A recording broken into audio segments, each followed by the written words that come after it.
মন্ত্রিসভার বৈঠক ছিল। বেশ কয়েকটি বিষয়ে আমরা সিদ্ধান্ত গ্রহণ করেছি। আমি ছাড়াও প্রেস কনফারেন্স রয়েছে আমাদের রাজ্যের কৃষিমন্ত্রী এবং পরিবহন মন্ত্রী। উনি জরুরি কাজে একটু বাইরে যাচ্ছেন, এই জন্য ওনার বিষয়টা আগে একটু বলে নিক, পরে আমি বাকি মন্ত্রিসভার অন্যান্য সিদ্ধান্তগুলি সম্বন্ধে পরে বলছি। ঠিক আছে।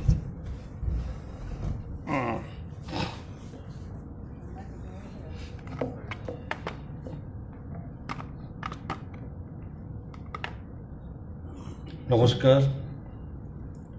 শারদীয়া দুর্গোৎসবের আগাম শুভেচ্ছা রইল। আপনারা জানেন যে গত 3 দিন ধরে রাজ্যের পরিবহন ব্যবস্থা কিছুটা ব্যাহত হয়েছে। বেশ কিছু জায়গায় বাস সার্ভিস বন্ধ আছে এবং সেটা নিয়ে আমরা আলোচনার পরিপ্রেক্ষিতে আমরা এতটুকু আপনাদের মাধ্যমে জানাতে চাই, কোভিড-19 এই কারণে কেউই তার বাইরে নয়। আমাদের ভারতবর্ষের মধ্যে আমাদের রাজ্য তার বাইরে নয়। সমস্ত অংশের মানুষের কিছু না কিছু যথেষ্ট ক্ষতিগ্রস্ত হয়েছে। আমাদের লড়াই চলছে। সরকার বিভিন্নভাবে মানুষের পাশে দাঁড়াবার চেষ্টা করেছে। তো সেই ক্ষেত্রে এই কোভিড-19 যে ধরনের বিধিনিষেধ ছিল, যেখানে সোশ্যাল ডিস্টেন্সিং মেনটেন করা, মাস্ক ব্যবহার করা, এই সমস্ত জিনিসগুলো বাধ্যতামূলক। ভারত সরকারের নির্দেশ মোতাবেক আমাদের রাজ্য সেভাবে আমরা চেষ্টা করেছি আমাদের এটা মান্যতা করার জন্য। তো সেই ক্ষেত্রে প্রথমে পরিবহন ব্যবস্থার মধ্যে এক সোশ্যাল ডিস্টেন্সিং মেনটেন করে গাড়ি চালাতে হবে। ভাড়া রাজ্য সরকার বাড়ায়নি। সে সময় তাদের বক্তব্য ছিল, কিন্তু ভাড়া বাড়ায়নি। তারপরে তারা গাড়ি চালিয়েছে। ভাড়া বৃদ্ধি এসব নিয়ে বিভিন্ন সময়ে বিভিন্ন সংবাদপত্রে এগুলো এসেছে এবং সেখানে যেহেতু সরকার ভাড়া বাড়ায়নি, সে জায়গাতে অবশ্যই তারা নিজের মতো করে ভাড়া বেশি নিলে সেটা দায়িত্ব তাদেরকে নিতে হবে। সরকার সেটা তার জন্য ব্যবস্থা নেবে। এবং এই মধ্যে একটা জিনিস প্রশ্ন এসেছিল, আমরা বিভিন্ন এনফোর্সমেন্ট করেছি এবং যেখানে অভিযোগ পেয়েছি সেখানে আমরা গেছি। যে সমস্ত অভিযোগ সরাসরি যারা যাত্রীরা করেছে সেগুলো আমরা ব্যবস্থা নিয়েছি। এটা স্টেপ বাই স্টেপ এই সার্কুলারগুলো থ্রু গভর্নমেন্টের চিফ সেক্রেটারি মারফতে বেরিয়েছে। এর মধ্যে ধরুন বিমান পরিষেবাতে যেখানে 3টে সিটের মধ্যে একটা সিট গ্যাপ দিয়ে, মাঝখানে সিট গ্যাপ দিয়ে 2টো সিটের করার কথা ছিল, দেখা গেছে সেখানে 3টে সিটেই প্যাসেঞ্জার আসছে এবং সেখানে মাঝখানে তার ব্যতিক্রম হচ্ছে একটা পিপি কিট পরে মাঝখানে সিটে বসছে। রেল সার্ভিস আমরা চালু করেছি। সেই রেল সার্ভিসে দেখা গেছে সোশ্যাল ডিস্টেন্সিং মেনটেন হচ্ছে না। তো এই ক্ষেত্রে যদিও আমি ভারতবর্ষে অন্যান্য অনেক রাজ্যে আমরা দেখেছি, কোথাও দেখছি বাসে ঝুলতে চলছে। তা অন্য দেশের অন্য রাজ্যের ভুল বা আমাদের করতে হবে সেটা তো আমরা বলছি না। প্রশ্ন হচ্ছে এই জায়গাতে আমাদের সরকার আমরা ভাড়া বাড়ায়নি, সিদ্ধান্ত নিয়েছি সোশ্যাল ডিস্টেন্সিং। এর মধ্যে সোশ্যাল ডিস্টেন্সিংয়ের একটা ব্যাখ্যাও আছে। তো সেখানে হয়তো কিছুটা গ্যাপ হয়েছে যাদের বোঝার মধ্যে। তো পরিষ্কারভাবে এর মধ্যে আজকে সারা দিন এরা আসেওনি, দাবি করেনি। আজকে বিভিন্ন সংগঠন থেকে, শ্রমিক সংগঠন থেকে শুরু করে বাস মালিকদের সংগঠন আমাদের এবং আমাদের জেটিসি, আমাদের প্রিন্সিপাল সেক্রেটারি এবং আমার কাছে বিভিন্ন দফায় কয়েকটা গ্রুপ এসে আমাদের কাছে বিভিন্ন রকম এই ডেপুটেশনে মিলিত হয়েছিল। আমাদের বলা ছিল যে সরকার ভাড়া বাড়েনি, আপনাদের ভাড়া অযৌক্তিক এবং অন্যায়। তো সেখানে তারা মেনে নিয়েছে। সেখানে আগামী দিন যেখানে এর মধ্যে তাদের দাবি ছিল আমাদের ভাড়া বাড়ান, না আমরা পাই না, এটা সত্য কথা। যে ভাড়া না বাড়ালে যদি সোশ্যাল ডিস্টেন্সিং মেনটেন করতে হয়, 50% প্যাসেঞ্জার নিতে হয়, তাহলে তাদের পক্ষে গাড়ি চালানো সম্ভব, এটা সত্য কথা। কিন্তু পাশাপাশি সরকার এও চিন্তা করেছে যে এই অবস্থাতে সমস্ত সাধারণ মানুষও অর্থনীতিতে বিভিন্নভাবে মানুষের সেইভাবে আগের জায়গায় নেই, ভাড়া বাড়ালেই সাধারণ মানুষের উপরে তার আঘাত আসবে। এক্ষেত্রে আলোচনা ভিত্তিতে এতটুকু হয়েছে সোশ্যাল ডিস্টেন্সিং মেনে এই নয়, আজকে সমস্ত কিছু আইন বিচার করে আলোচনা করার মাধ্যমে যে আজকেই চিফ সেক্রেটারির মাধ্যমে রাজ্যের সমস্ত পরিবহন যারা সঙ্গে যুক্ত তাদেরকে এই মেসেজ যাচ্ছে রিটার্ন, যে পুলিশের কাছে যাচ্ছে সোশ্যাল ডিস্টেন্সিং মেনটেন ঠিক এটা নয়, সিট ক্যাপাসিটি সমস্ত গাড়ি চলতে পারবে, সিট ক্যাপাসিটি চলবে, মাস্ক কম্পালসারি, কোনো অবস্থাতে গ্যাপ না থাকে, সিট ক্যাপাসিটি এবং আলোচনা হয়েছে ক্যাবিনেটে, মাননীয় মুখ্যমন্ত্রীও এটা সম্মতি দিয়েছেন যে এই যে সিট ক্যাপাসিটি চলবে, ভাড়া কিন্তু সরকার 1 টাকাও বাড়ায়নি। ওভারলোড মানে সিট ক্যাপাসিটির বাইরে কোনো প্যাসেঞ্জার টানতে পারবে না, পুলিশকে নির্দেশ দেওয়া হচ্ছে এবং সেখানে এই সিট ক্যাপাসিটি এবং ভাড়া সমান আগে যা ছিল তা থাকবে। একজনও ভাড়া যদি বেশি প্যাসেঞ্জার নেয় তার জন্য যথাযথ যে ব্যবস্থা নেওয়ার দপ্তর তার নেবে। পাশাপাশি আজকের এই ডেপুটেশনের মাধ্যমে একটা অবশ্যই এসছে যে আপনারা জানেন যে আমরা সরকার আসার পরে বিগত সরকার 6 বছর ধরে কোনো ভাড়া বাড়ায়নি। দেখা গেছে বেআইনিভাবে অটো তার যা নির্ধারিত ভাড়া ছিল গভর্নমেন্টে তার থেকে বেশি নিত, বিভিন্ন ভাড়া নিয়ে সমস্যা ছিল। কিন্তু আমরা উপলব্ধি করেছি যে দীর্ঘ 6 বছর ভাড়া না বাড়ানোর কারণে সেখানে পরিবহন এই শিল্প সেখানে তারা খুব ক্ষতিগ্রস্ত হচ্ছে। আমরা ভাড়া বাড়িয়ে দিয়েছি অন জাস্টিফিকেশন, মানে টোটাল মার্কেট সব প্রাইসের উপর চিন্তা করে। এই বছর 2 বছর হয়েছে ভাড়া বেড়েছে, এখনও সেখানে আমরা তাদের দাবি ছিল, আজকে আমাদেরকে বিভিন্ন এর আগে করেনি, দাবি করেছে যে আমাদের দ্রব্যমূল্য বৃদ্ধি পেয়েছে, ডিজেল পেট্রোলের দাম বেড়েছে, সেখানে তাদের ভাড়া বৃদ্ধি করার জন্য একটা আবেদনপত্র আমাদের কাছে আজকে পুট আপ করা হয়েছে। তো ঠিক আছে, এটা স্বাভাবিক কথা, আজকে পুট আপ করলে আজকে ভাড়া বাড়ানো যাবে না, সরকার সেটা বিবেচনা করবে, কমিটি ফর্ম করা হবে, কমিটি বিচার করবে, মার্কেটের যে প্রাইস এগুলোকে ডিসকাশন হবে এবং সে কমিটি সুপারিশ করার পরে সেটা ক্যাবিনেটে যাবে, ক্যাবিনেট পাস করবে, তারপরে ভাড়া বাড়ানোর প্রশ্ন হবে। এটা লম্বা, এটা সময়ের প্রশ্ন, যতটা সম্ভব তাড়াতাড়ি করা যাবে। তো আমার বক্তব্য হচ্ছে সরকার অবিবেচক নয়, সরকার পরিবহন শিল্প তাদের বিরুদ্ধে নয়, সরকার শ্রমিকদের বিরুদ্ধে নয়, সরকার সাধারণ মানুষের বিরুদ্ধে কাজ করতে পারে না। সবকে নিয়ে সবার সাথে সম্মিলিত আলোচনা করে যা বাস্তব সেটা সরকার করতে যাবে এবং সেটা নিশ্চিন্ত। তবে আপনাদের মাধ্যমে আমি আবারও যে আজকে যে অচল অবস্থার সৃষ্টি হয়েছে সেটা অতি সত্বর এবং তাদের আলোচনা তারা মেনে গেছে আমার সঙ্গে কথা বলে, যে তাদের যদি সিট ক্যাপাসিটি হয় তাহলে তাদের ভাড়া আপাতত সিদ্ধান্ত মোতাবেক তারা চলবে। তো কালকেই সকাল থেকে বাস বেরোবে, আজকে রাত্রেবেলায় পুলিশের কাছে অলরেডি বোধহয় পৌঁছে গেছে ওরা। তো আমি আপনাদের মাধ্যমে সমস্ত রাজ্যের জনগণ যে 3 দিন যে অসুবিধা বোধ করেছে, সামনে পুজো, এটা স্বাভাবিক কথা, এটা সরকারের থেকে আমরা এটাকে মেনে নিতে পারি না। তবে সরকারকে না জানিয়ে কোনো আবেদন না করে, কোনো রকম ডিমান্ড না করে তো শ্রমিক এই যে বাস মালিকরা গাড়ি বন্ধ করা, এটাও সরকার ঠিকভাবে এটা মেনে নিতে পারে না।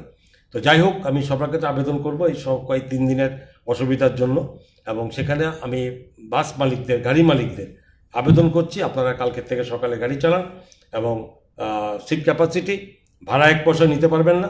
আর সরকার আপনার দাবি যেটা করেছেন সরকার এটা সময় সাপেক্ষে সেটা সিদ্ধান্ত নেবে। না এটা এখন এটা সোশ্যাল ডিস্টেন্সের এখন আপনারা জানেন যে সেন্ট্রাল গভর্নমেন্ট নতুন করে এসওপি দিয়েছে। আগে যেমন আমরা 40 জন 20 জনের বেশি করতে পারতাম না, এখন কিন্তু 200 পর্যন্ত জমায়েত করা যাবে।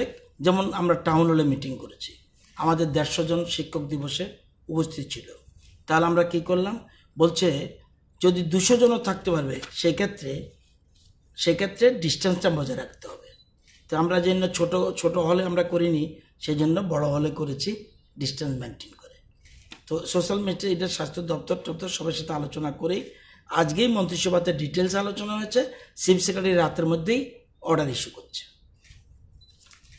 নমস্কার।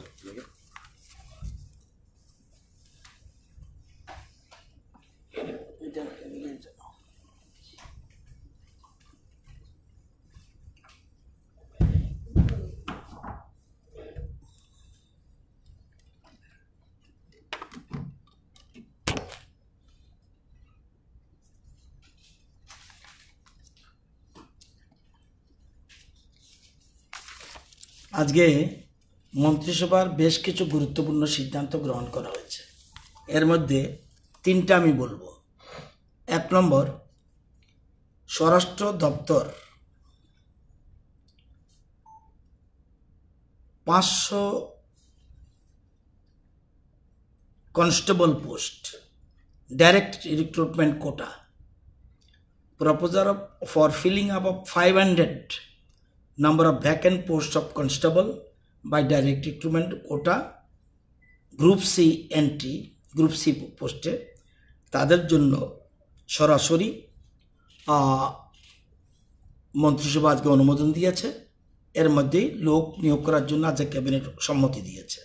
যদিও পোস্ট আরও ভ্যাকেন্ট আছে, কিন্তু ফাইন্যান্সিয়াল কনস্ট্রেইনের কারণে আপাতত আমরা 500 পোস্ট ফিল আপ করতে যাচ্ছি এবং এটা হবে new recruitment rules, new RR. একটু পরে বলবো হোয়াট ইজ নিউ আরআর। এবং সেখানে এইজ থাকবে 18 থেকে 24 বছর এবং 5 years relaxation for SC ST. Qualification মাধ্যমিক, এসসি এসটির ক্ষেত্রে ক্লাস 8 পাস, এবং এগুলি হবে direct board, state board form করবে, সেই বোর্ডের মাধ্যমে এগুলি নিয়োগ করা হবে। আজকেই মন্ত্রিসভা এই অনুমোদন দিয়ে দিয়েছে। থাকবে এগুলি আমরা আজকে 500 পোস্টের যেটা নিয়ম আছে এটা করবে। 500 পোস্টের জন্য আজকে মন্ত্রিসভা অ্যাপ্রুভাল দিয়েছে। ডিপার্টমেন্ট তার যে নিয়ম নীতি আছে কিভাবে করবে এটা বলে দেবে। না না না, কনস্টেবল পুলিশের, টিএসআর তো আলাদা, এটা পুলিশের কনস্টেবল। আমরা আজকে man power and employment department 4000 পোস্টের জন্য, আগে ছিল 2000, 4000 পোস্টের জন্য আজকে মন্ত্রিসভা non technical group C and multipurpose workers এর জন্য 4000 পোস্টের জন্য আজকে মন্ত্রিসভা অনুমোদন দিয়েছে। এখানে সবাই পার্টিসিপেট করতে পারবে এবং এইজ রিল্যাক্সেশন কার জন্য রয়েছে? To the discharge ad hoc teachers till 31/3/2023 for appointment for the post of teachers as well as the vacant non-teaching technical post group C and group D। এটা আমরা যেটা সুপ্রিম কোর্ট সিদ্ধান্ত দিয়েছিল, এই ক্ষেত্রে তারাও তাদের জন্য এজ রিল্যাক্সেশন থাকবে। আর এই রিক্রুটমেন্ট করবে joint recruitment board, joint recruitment board. এই জয়েন্ট রিক্রুটমেন্ট বোর্ডে কারা কারা থাকবে এটা সেপারেট একটা নোটিফিকেশন দিয়ে বলে দেবে। আজকে 4000 জন্য এর মধ্যে এলডিসি অ্যান্ড মাল্টিপারপাস ওয়ার্কার্স, দুইটাই group C and group D মিলে মাল্টিপারপাস ওয়ার্কার্সের তাদের নেওয়া হবে। এবং এক্ষেত্রে যদি কেউ এলডিসির ক্ষেত্রে যদি কেউ টাইপ টেস্টিং না জানে বা পারলো না, সেক্ষেত্রেও সে অ্যাপয়েন্টমেন্ট পেতে পারবে। সেক্ষেত্রে এইবার নতুন করে সরকার তাদের জন্য এসসি এসটির জন্য এখনও আছে, তাদের জেনারেল এসসি এসটি সবার জন্যই তারা উইদিন 6 মান্থ তারা ওইটা টাইপ টেস্টটা কোয়ালিফাই করে নেবে। এবং যদি কোনো কারণে কোয়ালিফাই না করতে পারে, গভর্নমেন্টের সিস্টেম আছে, ও কন্টিনিউ করবে, কিন্তু সেক্ষেত্রে সে রেগুলার হতে দেরি হবে। উইদিন 6 মান্থ এখন আছে এসসি এসটির ক্ষেত্রে। আর আরেকটা জিনিস করা হয়েছে, এই যে 4000 পোস্ট যে লোক নেওয়া হবে, বছরে খরচ হবে 96 কোটি টাকা। 4000 পোস্টের জন্য 96 কোটি টাকা খরচ হবে। এবং আপনারা জানেন আমাদের নিউ রিক্রুটমেন্ট, আমরা গভর্নমেন্ট সরকারে আসার পর আমরা নতুন একটা রিক্রুটমেন্ট রুল করেছিলাম 2018-তে। সেখানে ছিল 90-10, 90-10, 90% হলো রিটেন, 10% হলো ভাইবা বসি। এখন আজকে মন্ত্রিসভা এটাও অনুমোদন দিয়েছে যে 10% জায়গা এটা হয়ে যাবে 15% এবং 85% হবে রিটেন। আজকে মন্ত্রিসভা এই অনুমোদন দিয়েছে এবং কারণ 15%-এর উপরে কোনো মতে দেওয়া যায় না। সুপ্রিম কোর্টের অনেকগুলি সিদ্ধান্ত ক্যাবিনেটের সামনে এনেছিল, আমরা আলোচনাও করেছিলাম, কিন্তু সুপ্রিম কোর্টের লেটেস্ট ডিসিশন যা আছে, কোথাও সারা রাজ্যের সারা দেশে সব জায়গার থেকে আজকের তারিখে আসামে 12.50%, আসামে আছে 12.50% for various post of civil services. সেক্ষেত্রে ভাইবা বসির ক্ষেত্রে আছে 12.50%। West Bengal 11.11% post, and group ডির ক্ষেত্রে 7. এই যে বলছি West Bengal group A B C, এক্ষেত্রে সেখানে ভাইবা বসির জন্য ইন্টারভিউর জন্য ওয়েটেজ আছে 11.11% group A B C, and 7.69% আছে গ্রুপ ডির জন্য। Himachal Pradesh 15% pro rata weightage viva বসির জন্য। আমাদের রাজ্য সরকার এখন থেকে যত চাকরি হবে সেক্ষেত্রে বৃহত্তর স্বার্থের কথা চিন্তা করে, বেকারদের কথা চিন্তা করে, সব কিছু বিচার বিবেচনা করে হায়েস্ট যেটা আছে ভাইবা বসির জন্য ইন্টারভিউর জন্য 15% আমরা করে দিয়েছি। আগে 10% ছিল এতদিন, এখন এটা 15% হবে। আজকে মন্ত্রিসভা এটারও অনুমোদন দিয়ে দিয়েছে যে এখন থেকে এই পোস্টগুলি ফিল আপ করবে কে, কোনো পার্টিকুলার ডিপার্টমেন্ট নয়। এই পোস্টগুলি ফিল আপ করবে কে, কোনো পার্টিকুলার ডিপার্টমেন্ট নয়। এজন্য একটা joint recruitment board under the man power and employment department form করবে বিভিন্ন দপ্তরের আধিক অফিসারদের নিয়ে। সেখানে কীভাবে নেবে সেটা পদ্ধতি ঠিক করবে জিএপিএনডি, কিন্তু তারা সেখানে তাদের নেতৃত্বে man power and planning department নেতৃত্বে একটা কমিটি বোর্ড হবে, তাদের সেই বোর্ড তাদের সিলেকশন করবে রিটেন অ্যান্ড ভাইবা বসি। এর জন্য আজকে মন্ত্রিসভা অনুমোদন দিয়েছে। এটা 10,323 তারাও আসতে পারবে, অন্য বেকাররাও আসতে পারবে।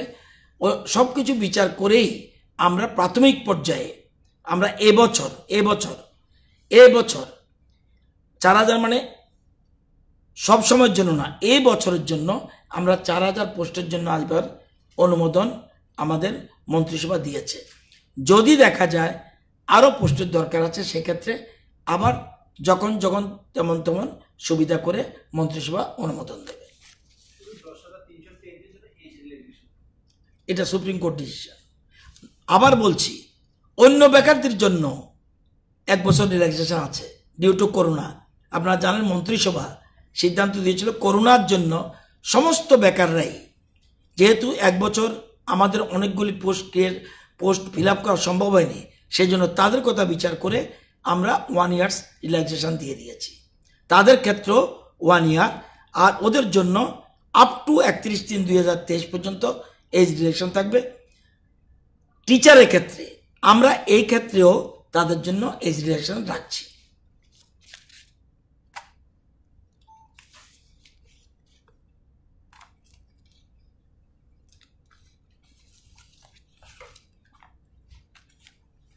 আপনারা জানেন আরেকটা গুরুত্বপূর্ণ সিদ্ধান্ত আজকে আমরা রাজ্য সরকার নিয়েছি। এতদিন ধরে সারা রাজ্যে 20 আরবান বডি, আগরতলা কর্পোরেশন সহ সারা রাজ্যে 20টা আরবান বডি রয়েছে। একটিও আরবান বডি এডিসি এলাকাতে নেই। 2016-তে এডিসিতে একটা বিল পাস হয়েছিল, the Tripura tribal areas autonomous districts establishment town committee bill 2016। কোনো এক অজ্ঞাত কারণে, এটা আমাদের দীর্ঘদিনের দাবি ছিল যে এডিসি এলাকাতেও টাউন কমিটি হওয়া উচিত, কিন্তু সে সময় টাউন কমিটি হয়নি। কিন্তু বিল একটা পাশ হয়েছিল এডিসিতে। এডিসি বিল পাস হওয়ার পরে তৎকালীন মন্ত্রিসভার কাছে পাঠিয়েছিল। তৎকালীন মন্ত্রিসভা কি করেছে আমরা জানি না। এখন আমাদের সরকার গঠনের পর আমাদের ট্রাইবাল ওয়েলফেয়ার ডিপার্টমেন্ট এটা মন্ত্রিসভার নজরে আনে। মন্ত্রিসভার নজরে আনার পর আমরা পরীক্ষা করার জন্য, এই বিলটি পুঙ্খানুপুঙ্খভাবে পরীক্ষা করার জন্য আমরা revenue department, education department, tribal welfare department এবং ল সেক্রেটারি, এই চারজন, revenue minister, tribal welfare minister, education minister, এই তিনজন প্লাস ল সেক্রেটারিকে নিয়ে আমরা একটা কমিটি গঠন করি। ক্যাবিনেট বলেছে আপনারা ভালো করে বিলটা পর্যালোচনা করুন, কোনো ত্রুটি বিচ্যুতি আছে কিনা। দেখা গেল এই বিলে কিছু মাইনর ত্রুটি বিচ্যুতি আছে। যেমন এই বিলের একটা জায়গায় ৭৪ নম্বর সেকশন 74-এ উল্লেখ আছে LA অ্যাক্ট 1894। এটা আমরা মনে করি ভুল করেছে। এই জন্য, কারণ LA অ্যাক্ট নতুন করে আইন হয়েছে 2013-তে। 2013-তে নতুন করে LA অ্যাক্ট হয়েছে, নতুন আইন হয়েছে। তাহলে আমি যদি বিলটাকে সরাসরি সমর্থন করি তাহলে মুশকিল হবে। এই জন্য এটা আমরা বলছি, এগুলি পরিশোধন করে, সমস্ত কিছু সংশোধন করে এটা আজকে মন্ত্রিসভার প্লেস করা হয়েছে। আপনারা জানেন যে এডিসি এলাকাতে, যেমন খুমলুং, এটা শহর না হলেও শহরের মতো, শহর না হলেও শহরের মতো, এটা এডিসি হেডকোয়ার্টার, কিন্তু এটা শহরের মতো। যেমন পাশাপাশি দেখেন জিরানিয়াকে আমরা আরবান করছি, কিন্তু খুমলুং কোনো অংশে জিরানিয়ার থেকে কম নয়, কিন্তু হেডকোয়ার্টার, কিন্তু এটাকে আরবান করছি না, টাউন কমিটি করতে পারছি না। আবার সাব ডিভিশনাল হেডকোয়ার্টার কাঞ্চনপুর, এটা কিন্তু অলমোস্ট শহরের মতো। তো সেজন্য আজকে মন্ত্রিসভা এই বিলকে দেখে পরিমার্জন করে, সমস্ত কিছু করে আমরা এটাকে আজকে মন্ত্রিসভায় প্লেস করেছে। এবং আপনারা জানেন যে মোট যে আরবানের আইনের মূল কথা, কোনো জায়গায় যদি 40% লোক অকৃষি পেশায় যদি কোনো 40% লোক থাকে, সে এলাকায় যদি লোক সংখ্যা কমপক্ষে 8,000 হয়, সেকে আরবান করা যেতে পারে।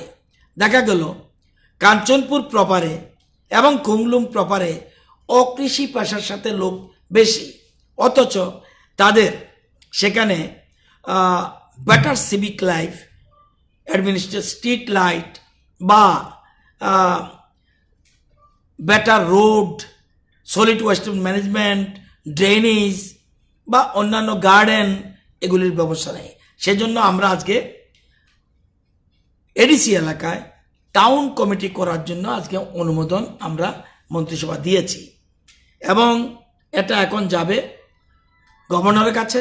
গভর্নর অ্যাসেন্ট দেওয়ার পরে ঠিক করা হবে এবং নোটিফিকেশন দেবে এডিসি, এবং কোন কোন জায়গাকে টাউন কমিটি হবে সেটা ঠিক করবে নতুন নোটিফিকেশন।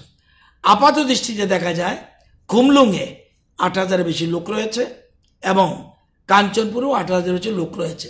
আপাত দৃষ্টিতে আমাদের চোখে পড়েছে, সেজন্য আজকে মন্ত্রিসভা এই টাউন কমিটি, দীর্ঘদিনের ট্রাইবাল এলাকার মানুষের দাবি ছিল সেখানে যেন টাউন কমিটি হয় শহরগুলি এলাকায়, আজকে মন্ত্রিসভা এই ব্যাপারে অনুমোদন দিয়েছে।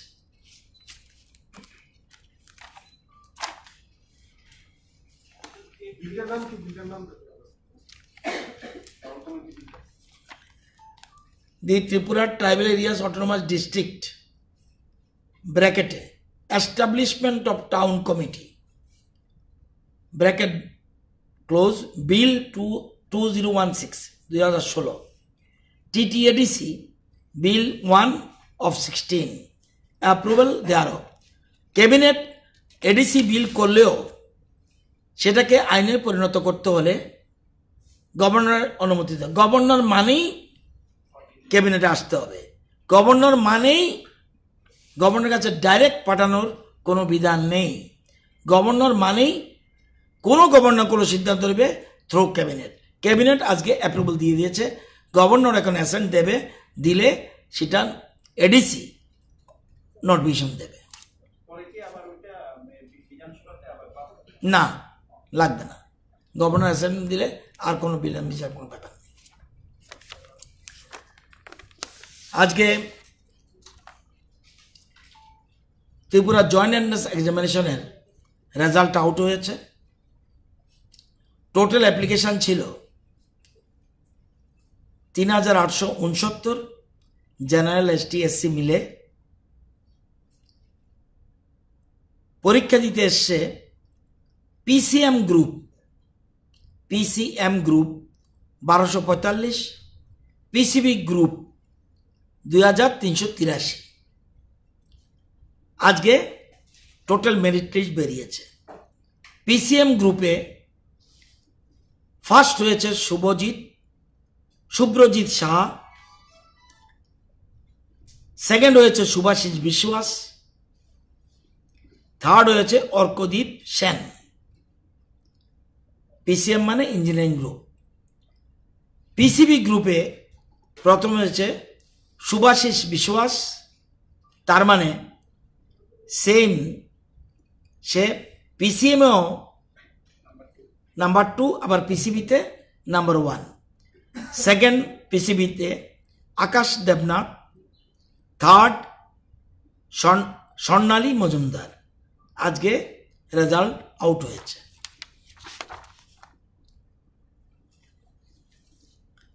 লাস্ট আইটেম, আপনারা জানেন যে আমাদের ডিগ্রি কলেজগুলিতে এবছর থেকে দীর্ঘদিনের ডিমান্ড ছিল যে অনলাইন অ্যাডমিশন যেন আমরা করি।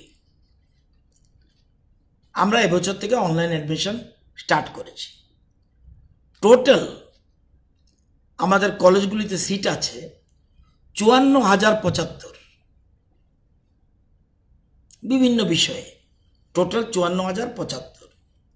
অনার্সে আছে 8,446, জেনারেলে আছে 45,600, জেনারেল মানে জেনারেল পাস করছে, জেনারেল মানে পাস করছে 45,629। আমরা পিটিশন পেয়েছি এই পর্যন্ত 23,016, সিট আমাদের 54,075, নাম্বার স্টুডেন্টস অ্যাপ্লাইড 23,016। আমরা ফার্স্ট মেরিট লিস্ট বের করেছি 14/9/2020। এই 14/9/2020 আমরা সিট অ্যালটেড করেছি 13,830। কোন ছেলে কোন মেয়ে কোন কলেজে পাবে সে মেরিট লিস্ট অনলাইনে রেজাল্ট দেখে, ধনী হোক গরিব হোক, মেরিট লিস্ট, অর্থাৎ কম পেয়ে কেউ ভর্তি নয়। কেউ দাদা থাকতে পারে, মামা থাকতে পারে, কেউ মন্ত্রী এমএলএর আত্মীয় থাকতে পারে। এবছর এই স্কোপ নেই। 13,830 মেরিট লিস্ট বেরোনোর পর ভর্তি হয়েছে কজন? 9,723। পাস করছে 5,105, অনার্সে 4,618। সেকেন্ড লিস্ট তাহলে 13,000 হলেও ভর্তি হয়েছে 9,723। কিন্তু সেকেন্ড রাউন্ডের লিস্ট বেরিয়েছে, আমরা সেকেন্ড রাউন্ডে বের করেছি 6,634। পাস কোর্সের জন্য কত? 4,414। অনার্সের জন্য 2,220 এবং এদের ভর্তি শেষ হবে 27 অক্টোবর পর্যন্ত। এই 6,634 যারা আগে অ্যাডমিশন নিয়েছে তাদের মধ্যেও কিন্তু অ্যাপ্লিক্যান্ট আছে, যারা লিস্টে আছে অ্যাডমিশন নেয়নি তারাও কিন্তু আছে। ভর্তি হয়েছে 9,723, কিন্তু এদের মধ্যে আমি জানি 63 জনের মতো আছে যারা আবার পরীক্ষা দিয়েছে আরও বেটার স্কোপ নেওয়ার জন্য। এটাই অনলাইনের প্লাস পয়েন্ট। ভর্তি হয়েছে মানে আর দ্বিতীয়বার ভর্তি হতে হবে না। অনলাইনে অ্যাডমিশন মানে ভর্তি হয়ে গেলেন আর দ্বিতীয় ভর্তি হবে না, শুধু কোন কলেজে পাবেন শুধু শিফট হয়ে যাবে। তো এবার আমরা 6,634-এর জন্য লিস্ট বের করেছি। এরা 27 অক্টোবরের মধ্যে ভর্তি হবে। থার্ড রাউন্ড 28-29-এ আমরা থার্ড রাউন্ডের আবার লিস্ট বের করব এবং পুজোর সময়ও সময়ও এটা চলতে থাকবে এবং এরকম ধীরে ধীরে first round, second round, third round, fourth round পর্যন্ত আমরা দেব। অর্থাৎ যতক্ষণ পর্যন্ত না আমাদের সবগুলি, যখন আমরা কোনো কিছুই পারবো না, কেউ ভর্তি হতে পারলো না, then spot decision, last spot decision. আগেই বলেছি আমাদের সিট কিন্তু 54,000, মাত্র 23,000 পিটিশন পড়েছে। হতে পারে একটা সাবজেক্ট, যে সাবজেক্টটা বেশি, এবার ডিমান্ড বেশি। কেন ডিমান্ড বেশি? এবার বহিরাজ্যে যেতে পারছে না। আমরা এই জন্য ইউনিভার্সিটিকে বলছি, ইচ্ছা করলে আমি সিট বাড়াতে পারি না, ইউনিভার্সিটি থেকে অনুমোদন নিতে হয়। আমরা অলরেডি এমবিবি ইউনিভার্সিটি এবং ত্রিপুরা ইউনিভার্সিটিকে চিঠি দিয়েছি, তোমরা 10% সিট আমাদের জন্য বাড়াও, 500 বাড়াও, অনার্সও বাড়াও, সেগুলি আমরা বলে রেখেছি। এবং এর মধ্যে 2 বিসির সাথে আমাদের মিটিং হয়েছে, আবার একটা মিটিং করব। আমি আশ্বস্ত করতে পারি কোনো ছেলে মেয়ে ভর্তির বাইরে থাকবে না। শুধু যে কোনো জিনিস নতুন হলে একটু সমস্যা থাকে, কিন্তু ত্রুটি নেই। আপনি অনলাইনে কোনো ত্রুটি ধরতে পারবেন না। এই যেমন যারা যারা প্রশ্ন উঠেছে সাথে সাথে আমরা ক্লিয়ার করছি। যেমন 63 জনের অভিযোগ এসছে, আমরা সাথে সাথে দেখে যেখানে যেখানে ফিল আপ করে দিচ্ছি। তো অনলাইন যে কোনো নতুন একটা, যেহেতু আমাদের রাজ্যে অনলাইনে অ্যাডমিশন এর আগে কোনো দিন হয়নি, সেজন্য আমরা অনলাইন। কিন্তু আমি আশ্বস্ত করছি, যেমন দেখুন না প্রথম লিস্টে 13,830, তাহলে ভর্তি হয়নি কিন্তু সবাই ভর্তি হয়নি, তো ভর্তি হয়েছে 9,723। তার মানে তার পছন্দ হয়নি। তাহলে যখন যার পছন্দ হবে, এই যে বারবার স্কোপ দেওয়ার অর্থ হলো better option, better option, better option. একটা বিষয় নিশ্চিত, আমি ধরুন হিস্ট্রিতে অনার্স বেশিরভাগ চাইবে। কেউ মনে করতে পারবে আমি তো বাংলা অনার্স নিতে চেয়েছিলাম, আমার থেকে কম নম্বর পেয়ে হিস্ট্রিতে পেয়ে গেল। পাবেই তো, সে তো হিস্ট্রিতে চেয়েছে, আপনি বেঙ্গলিতে চেয়েছেন, সুতরাং অপশন আপনাকে থাকবে না। কিন্তু পরবর্তী সময় আবার অপশনে যেতে পারেন। আপনাদের মাধ্যমে আশ্বস্ত করার এটাই অর্থ যে আমরা প্রত্যেক ছেলে মেয়ে ভর্তি হতে পারবে। বরঞ্চ এবার যেহেতু বাইরে যাচ্ছে না, সব ছেলে মেয়ের ভর্তির দায়িত্ব আমাদের। কিন্তু অনলাইনটা আমরা করতে পারি। কেন বলছি আমি বলুন। দেখবেন, আপনারা জানেন যখন নেইবারহুড ক্লাস শুরু হয়েছিল একটু হইচই আরম্ভ হয়ে গেছিল। এখন কি নেইবারহুড ক্লাস আছে? সাংবাদিক বন্ধুরা জানেননি, এখন কি নেইবারহুড ক্লাস আছে? যত কাগজটা আছে আছে, এখন হইচই আসেনি। কবে থেকে শুরু হয়েছে? 5 অক্টোবর। আমরা বলেছি না, হাই পাওয়ার কমিটি বসে বলছে এসএমসি কমিটির উপরে ছেড়ে দিন।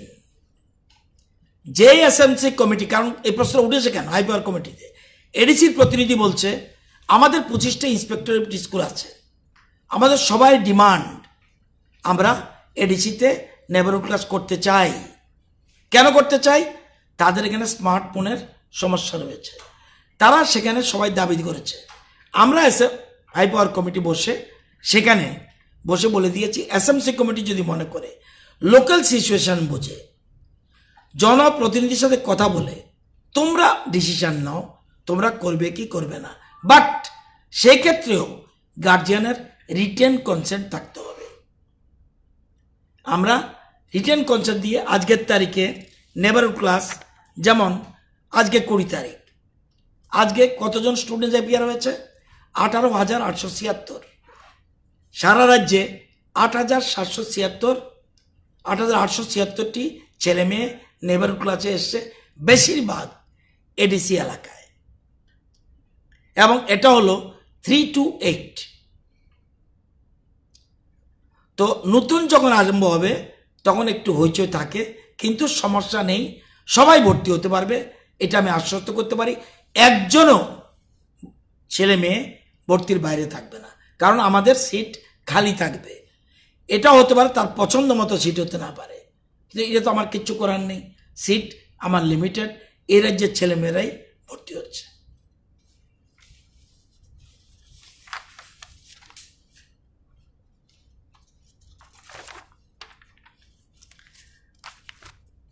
কোভিডের বা আপনারা জানেন, আপনাদের সার্কুলার যায়, তবু বলছি, আমরা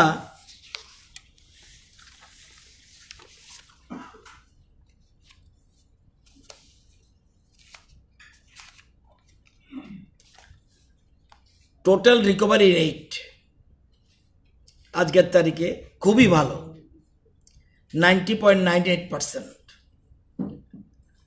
90.98%।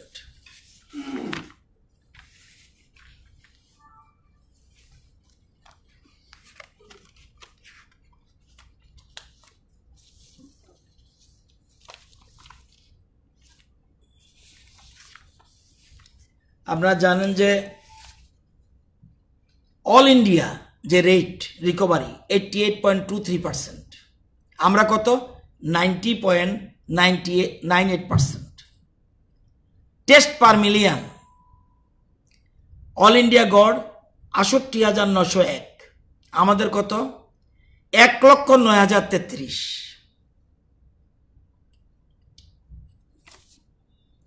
পজিটিভিটি রেট অল ইন্ডিয়া 7.94%, আমাদের কত? 6.81%। ফ্যাটালিটি রেট অল ইন্ডিয়া 1.52%, আমাদের কত? 1.11%। রিকভারি রেট 22টা স্টেট থেকে আমরা ভালো জায়গায় আছি, 13টা স্টেট আমাদের একটু বেটার আছে, 22টা স্টেট থেকে আমরা ভালো আছি রিকভারি রেটে। মর্টালিটি রেটে 19টা স্টেট থেকে আমরা ভালো আছি, 16টা স্টেট আমাদের থেকে ভালো আছে। টেস্ট পার মিলিয়ন আমরা 11টা স্টেট আমাদের থেকে ভালো, 24টা স্টেট আমাদের নিচে মর্টালিটি রেট। এবং পজিটিভিটি রেট 13টা স্টেট আমাদের থেকে খারাপ, 21টা স্টেট আমাদের থেকে ভালো। এটা হলো টোটাল চিত্র, আপনারা নেট করলে বুঝতে পারবেন। আর গতকাল যেমন একজনও মারা যায়নি, সত্যি এটা, কিন্তু আজকে আবার একজন মারা গেছে, দুঃখজনক। তো এই হলো সিচুয়েশন। এবং আমরা যাতে দুর্গাপুজোর সময় সবাই যেন, আপনারা জানেন,